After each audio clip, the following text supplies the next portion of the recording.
ನಿಮಗೆ ಇಂತಹ ವಿಡಿಯೋಗಳು ಇಷ್ಟವಿದ್ರೆ ಈಗಲೇ ಸಬ್ಸ್ಕ್ರೈಬ್ ಬಟನ್ ಒತ್ತಿ. ಭಾಗ 2. ಹಳ್ಳಿಗೆ ಅವರ ಪ್ರವೇಶದ ನಂತರ. ಕಾರು ಹಳ್ಳಿಯ ಮಣ್ಣಿನ ರಸ್ತೆಗೆ ಕಾಲಿಟ್ಟ ಕ್ಷಣದಿಂದಲೇ ಮೌನವಾಗಿದ್ದ ಹಳ್ಳಿ ಕಿರಿಕಿರಿಯಿಂದ ತುಂಬಿತು. ಯಾರೋ ದೊಡ್ಡವರು ಬಂದಿದ್ದಾರೆ ಅನ್ಸುತ್ತೆ. ಇದು ನಾರಾಯಣಪ್ಪನ ಮಗ್ನಾ? ಅಯ್ಯೋ, ಇಷ್ಟು ದೊಡ್ಡ ಕಾರು? 4 ಜನರು ಕಾರಿನಿಂದ ಇಳಿದರು. ಬಿಳಿ ಶರ್ಟ್, ಸರಳ ಪ್ಯಾಂಟ್, ಬಂಗಾರದ ಸರಗಳಿಲ್ಲ. ಆದರೂ ಮುಖದಲ್ಲಿದ್ದ ಆತ್ಮವಿಶ್ವಾಸವೇ ಸಾಕು ಅವರು ಬದಲಾಗಿದ್ದಾರೆ ಎಂಬುದಕ್ಕೆ.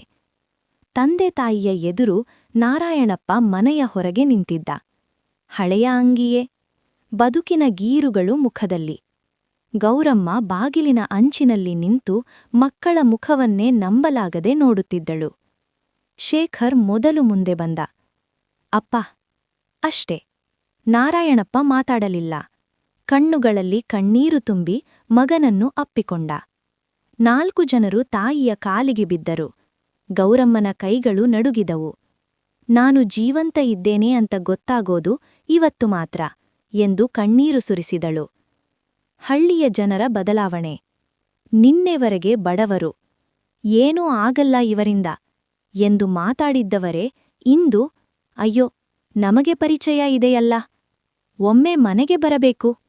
ಹಳ್ಳಿಯ ದೊಡ್ಡವರು, ಪಂಚಾಯಿತಿ ಸದಸ್ಯರು 1000 ಸಲ ನಮಸ್ಕಾರ ಹಾಕತೊಡಗಿದರು. ನಾರಾಯಣಪ್ಪ ಮಾತ್ರ ಮೌನ. ಮೊದಲ ನಿರ್ಧಾರ. ಆ ರಾತ್ರಿ ಹಳೆಯ ಮನೆಯಲ್ಲಿ 4 ಜನ ಕೂತರು. ಶೇಖರ್ ಹೇಳಿದ, ಈ ಮನೆ ಹಾಗೇ ಇರಬೇಕು. ರಮೇಶ್, ಆದರೆ ಹಳ್ಳಿಗೆ ಏನಾದರೂ ಮಾಡಬೇಕು. ಸತೀಶ್ ಉತ್ಸಾಹದಿಂದ, ಶಾಲೆ, ಆಸ್ಪತ್ರೆ. ಮಹೇಶ್ ನಿಧಾನವಾಗಿ, ಮೊದಲು ಅಪ್ಪ ಅಮ್ಮ ಆರಾಮವಾಗಿರಬೇಕು. ಆ ರಾತ್ರಿ ಮೊದಲ ನಿರ್ಧಾರ ಆಯಿತು. ಹಳ್ಳಿಗೆ ಬದಲಾವಣೆ ಆರಂಭ. 1 ವಾರದಲ್ಲೇ ಹಳ್ಳಿಗೆ ಶುದ್ಧ ಕುಡಿಯುವ ನೀರಿನ ವ್ಯವಸ್ಥೆ, ಸರ್ಕಾರಿ ಶಾಲೆಗೆ ಹೊಸ ಕಟ್ಟಡ, ಬಡ ಮಕ್ಕಳಿಗೆ ಉಚಿತ ಪುಸ್ತಕ, ಬಟ್ಟೆ, ಹಳ್ಳಿಯ ರಸ್ತೆಗೆ ಡಾಂಬರೀಕರಣ. ಹಳ್ಳಿ ಆಶ್ಚರ್ಯದಿಂದ ನೋಡುತ್ತಿತ್ತು. ಹಣ ಬಂದರೂ ಮಣ್ಣು ಮರೆತಿಲ್ಲ ಇವರಿಗೆ. ಆದರೆ ಎಲ್ಲರೂ ಸಂತೋಷವಾಗಿರಲಿಲ್ಲ. ಹಳ್ಳಿಯ ಒಬ್ಬ ಶ್ರೀಮಂತ, ಶಿವರಾಯ.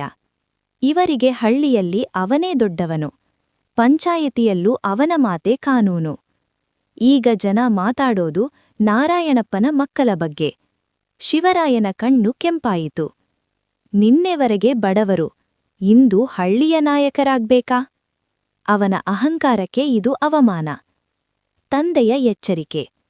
ಒಂದು ಸಂಜೆ ನಾರಾಯಣಪ್ಪ ಶೇಖರ್ನನ್ನು ಕರೆದು ಹೇಳಿದನು, ಹಣ ದೊಡ್ಡದು ಮಗ, ಆದರೆ ಅದಕ್ಕಿಂತ ದೊಡ್ಡದು ಮನುಷ್ಯತ್ವ. ಈ ಹಳ್ಳಿ ನಮ್ಮನ್ನೇ ನೋಡ್ತಿದೆ. ಶೇಖರ್ ತಲೆಬಾಗಿದ. ಒಂದು ಅಚ್ಚರಿಯ ಘಟನೆ. ಒಂದು ದಿನ ಹಳ್ಳಿಯ ಅಂಚಿನಲ್ಲಿ ಬೆಂಕಿ. ಒಬ್ಬ ಬಡ ರೈತನ ಮನೆ ಸುಟ್ಟುಹೋಯಿತು. ಜನರು ನೋಡ್ತಾ ನಿಂತರು. ಸಹಾಯಕ್ಕೆ ಯಾರೂ ಬಂದಿಲ್ಲ. ಆ ಕ್ಷಣ 4 ಜನರು ಓಡಿದರು. ಮನೆ ಕಳೆದುಕೊಂಡ ಕುಟುಂಬಕ್ಕೆ ತಕ್ಷಣ ನೆರವು, ಹೊಸ ಮನೆ ನಿರ್ಮಾಣದ ಭರವಸೆ. ಆ ರೈತ ಅತ್ತುಬಿಟ್ಟ. ನೀವು ದೇವ್ರು ಸಾರ್? ಮಹೇಶ್ ಉತ್ತರಿಸಿದ, ಇಲ್ಲ ಅಣ್ಣ, ನಾವು ನಿಮ್ಮವರೇ. ಆದರೆ ನೆರಳಲ್ಲಿ ಏನು ನಡೆಯುತ್ತಿದೆ?